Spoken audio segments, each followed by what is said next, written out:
it was great. It was interesting, and they found some great footage that I had never seen before. So when I saw it the first time, I was like, wow, this is really good.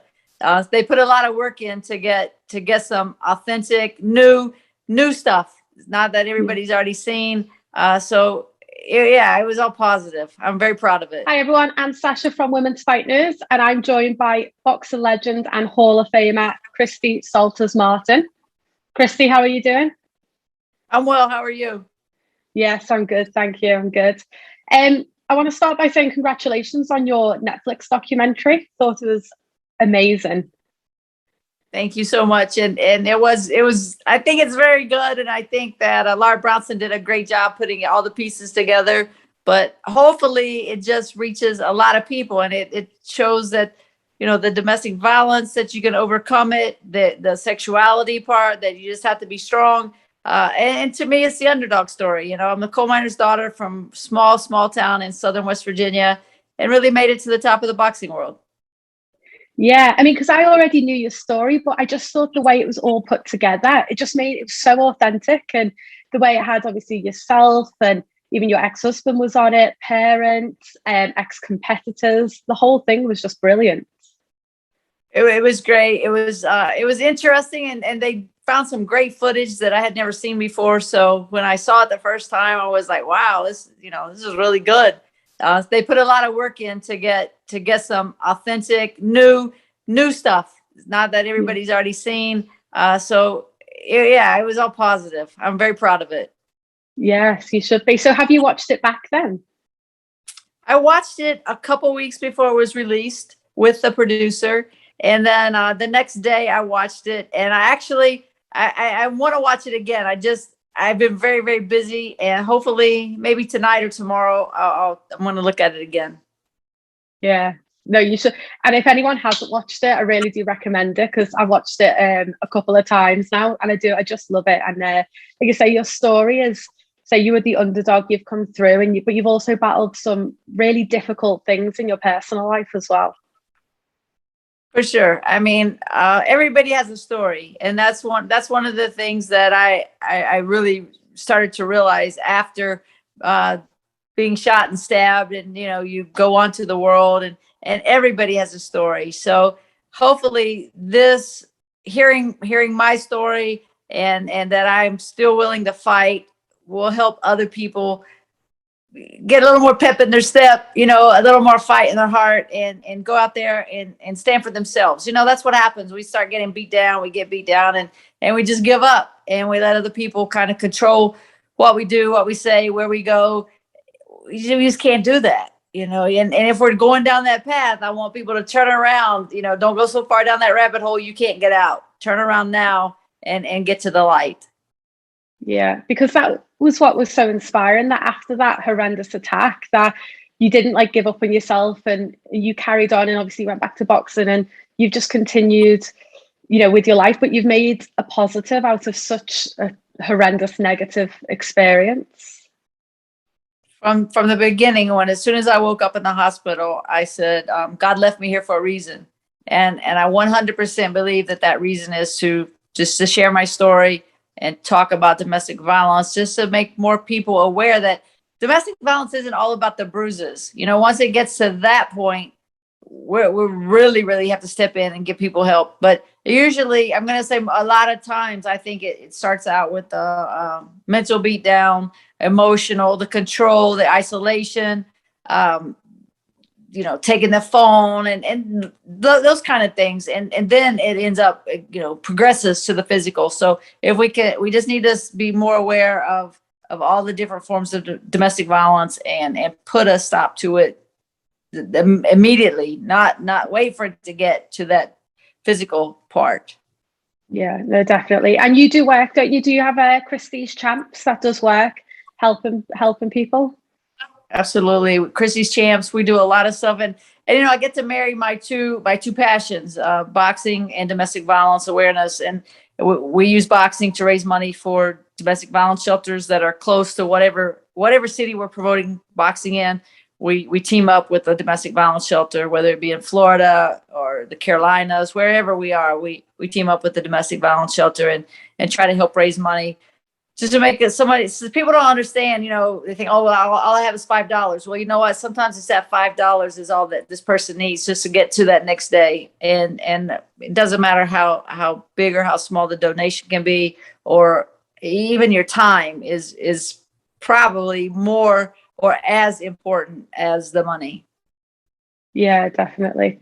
No, it's been it was definitely an inspiring story, and I do hope, obviously, and I imagine it's going to help so many people. Um, Obviously, you had an amazing career, and you were such a trailblazer throughout your career. Um, did you expect when you took up boxing that you were going to achieve what you achieved in the sport? Never. I mean, when I started boxing, it was just a lark. It was just an accident. For whatever reason, I wanted to try this tough man contest and go out there and compete. And one thing just led to another. I kept getting hooked deeper and deeper and to the sport, and my love for the sport kept growing. And that's what really boxing saved my life. Yeah. And you ended up obviously signing to Don King, and you ended up on some of the world's biggest pay-per-views as well. Like, how amazing was that?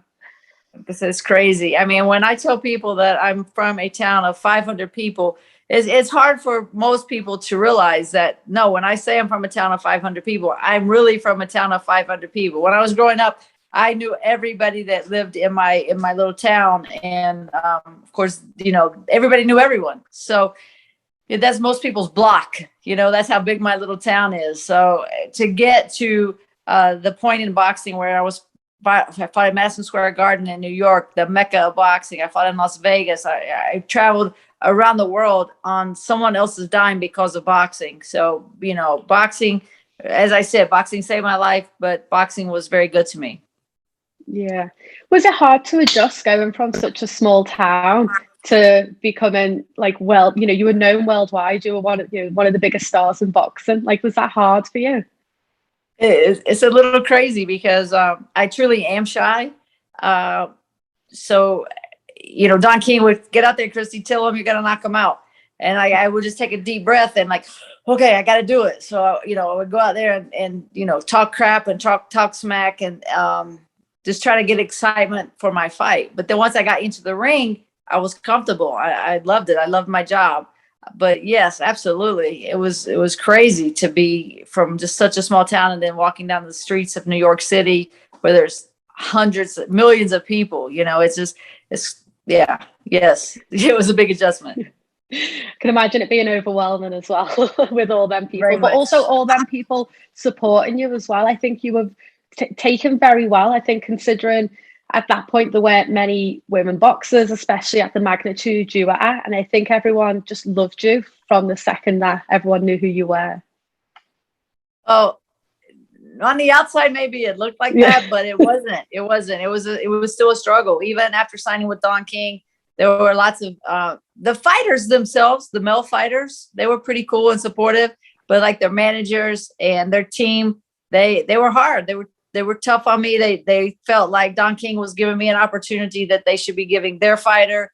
And sometimes I got on TV and they didn't. And, I got paid a little bit more sometimes than their fighter was getting. So they disliked me a lot. It was hard, but we did win some of the hardest critics of women's boxing over. And the ones I didn't win over, I was still good with, as long as they let me know up front, look, I don't like what you do, but it has nothing to do with who you are. And I'm okay with that. Look, if you don't like what I do, that's fine. But that doesn't mean that we can't have a relationship. And I had good relationships with several people that absolutely did not like women's boxing. Do you think that's still the case now? I know women's boxers come on leaps and bounds, of course, but do you still think there's that bit of a divide, especially if women are getting a bigger platform than maybe some of the male boxers? Do you think it's still an issue? I think, oh yeah, I mean, there's still a lot of old school coaches and guys in the sport that don't want to see the women's boxing succeed. But at the same time, women need an opportunity, but they also have to be ready to take advantage of that opportunity when given the chance to go out there. Be ready. Maybe you get a call on the 3-day notice. Be ready. You're a fighter. You have to be ready all the time. So we just need that new female fighter that has a lot of charisma and a personality that the fight fans can feel like they can connect to. And I think that was a little bit of what I had going for me. I was just a girl next door. You know, anybody in the world really could knock on their neighbor's house and it could be me. There was nothing special about me. There was nothing, you know, I wasn't Layla Ali. I wasn't Muhammad Ali's daughter. I wasn't Mia St. John on the cover of Playboy. You know, I was just me. I was just the coal miner's daughter. That's it. Easy. Yes. And I do think that's why people, like you say, fell in love with you, because you were just kind of, everyone felt like you were just one of them. And I think that always helps in sport massively. For sure. And and I always took my time to do pictures and sign autographs and whatever that the fans wanted, because I realized and understood that without the fans, then there was no me. Mm-hmm. Yes, definitely. You had 59 fights, which, I mean, for a champion is now always going to be unheard of, I suppose. But I mean, 59 is just an incredible number. But is there a particular fight, like for better or for worse, that was like a pivotal moment in your career? Oh, of course, the Gogarty fight. You know, it changed the world of. It changed all of women's boxing, and sorry about that. It changed all of women's boxing, and it changed my life.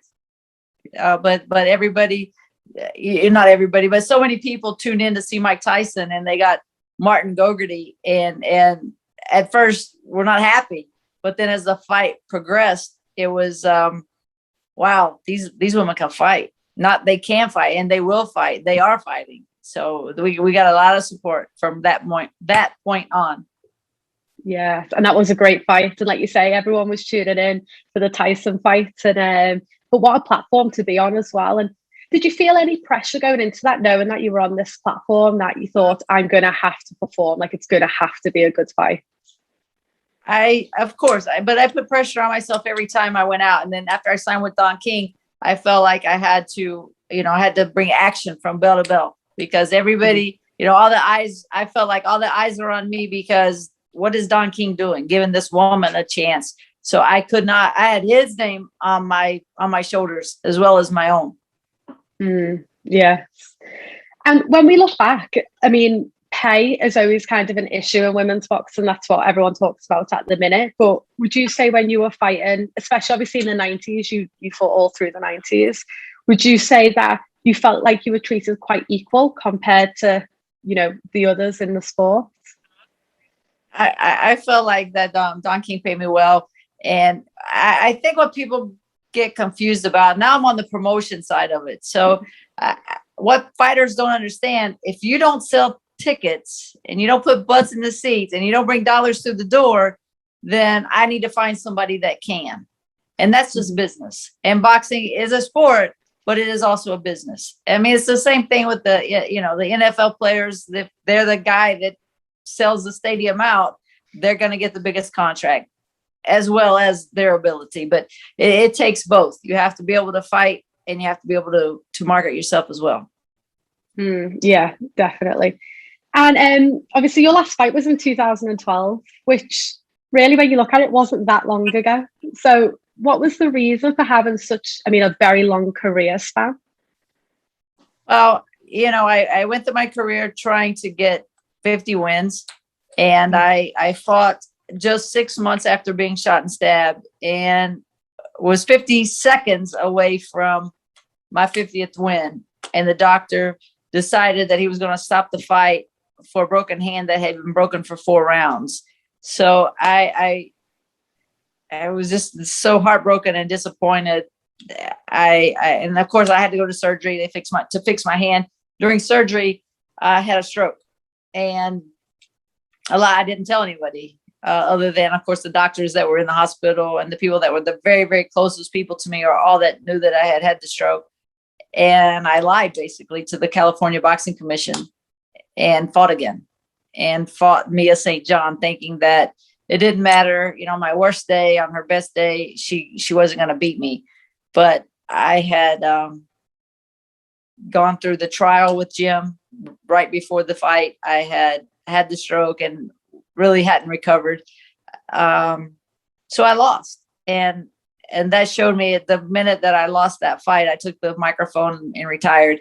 And even though today I still think that I would love to get back in the ring, but I know that I can't. Mm-hmm. And it's because of the stroke, not because of anything else. It's because of the stroke. Yeah, because I mean, it's on your documentary as well, but watching that fight where he called it off with 50 seconds to go, I mean, like you say, you'd went all the other rounds with that broken hand, and you were still able to throw. You know, you have two hands, and you were defending yourself. So does that still play on your mind at all? Thinking I could have got there, you should have got that win. Absolutely. And you know, I don't know. I don't know why everything, they say God makes things happen for a reason. Everything happens for a reason. What the reason could have been, I have no idea. But I still can't understand how this doctor can stop a fight for a hand that's broken. I just got shot and stabbed, and I was left for dead. And you're going to stop a fight that I'm winning because you think I have a broken hand, which I did have a severely broken hand. It was broken in more than 9 places, but I'm winning the fight. I was winning the round. Yeah, it makes no sense. Anyway, That was going to stick. That was going to stick with me forever. I'm pretty sure. Yeah, because it was such a strange decision. Like you said, I don't think there's any justification for it. I think that I always think that's the frustrating bit, is if there's no justification for it, you can't really put your mind at ease because there's no reason for it to have happened. But I suppose you can't change the past, unfortunately. Right.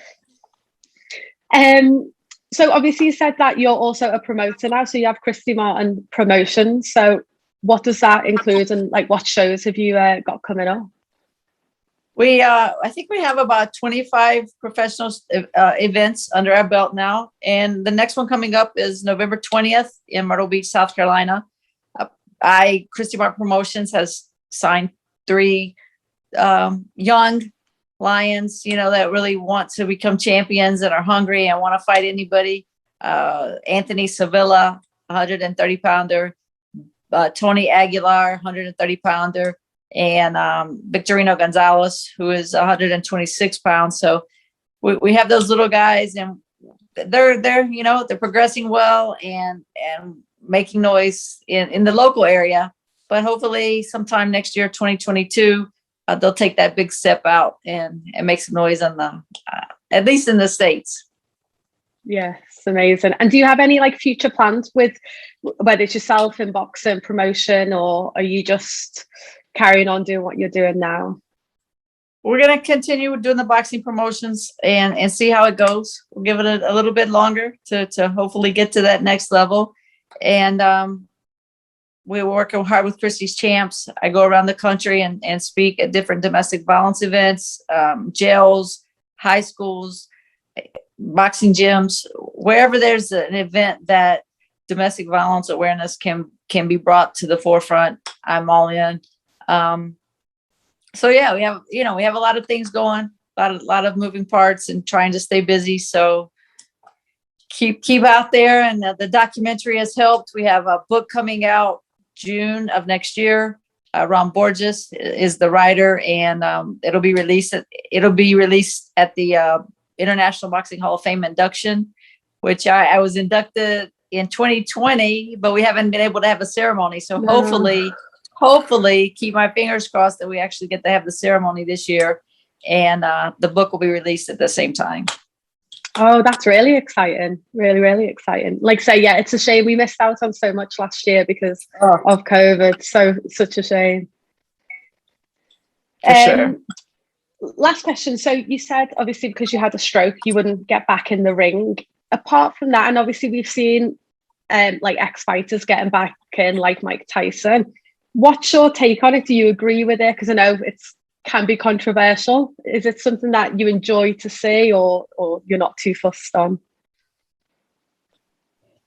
It's a tough one because as a fan and a fan of Tyson, I mean, I'm going to watch Tyson until he can't get in the ring anymore. But I know that had I not had the stroke, I would be in the line of making an appearance, whether it be exhibition or real fight myself. So, I mean, I understand what the thought process is with the fighters. And I think it brings a little bit of excitement back to boxing. I just don't want to, it does worry me, that somebody's going to get hurt. So it's a double-edged sword, you want to see it. You want to get back, you start thinking back about those great fights that these fighters had in the 90s. But then again, you're worried that somebody's going to get hurt. Yeah, definitely. I think everyone has that same approach where we all want to see it. I remember when it first came out, I think it was Mike Tyson's first one. I was like, oh no, too scared. I don't want to watch it. Of course you're going to tune in. It's Mike Tyson. You're not going to miss him fighting. Right. Exactly. Christy, thank you so much for your time. And I just want to wish you the best of luck with everything that you've going on. So obviously Christy's Champs, your promotion, and your upcoming book as well, which I'm going to be excited to read. So best of luck. Thank you. Have a great day. Thank you so much. You too. Thank you.